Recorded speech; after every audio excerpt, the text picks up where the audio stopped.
Are you thinking about building a farmhouse barndominium? In this video, we're taking a look at our barndominium building of the month and some of the features that make it stand out. This design is packed with great details plus upgrade options if you want to take it even a step further.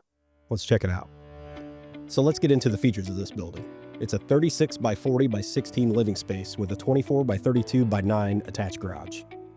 Has an 8 by 70 wraparound porch with hip ends and heavy timber truss. Has 12-inch overhangs on both sidewalls and end walls. 21 window frame mounts. One thing to keep in mind, the windows in this price are not included. Has 2 walkdoor frame mounts and 1 patio door frame mount. We have 2 10 by 8 garage door openings, and those are just the frame mounts. The doors are not included with this build. So here are some upgrade options. Permacolumns for rot-proof foundation, wall wrap for better insulation and efficiency, OSB and synthetic underlayment for roof protection, Versetta stone wainscot on the front and side walls, and drywall prep in the 40 by 40 living area. So that was this month's featured barndominium. If you're curious about pricing or ready to start your build, check the description below. And don't forget to like and subscribe for more post-frame content.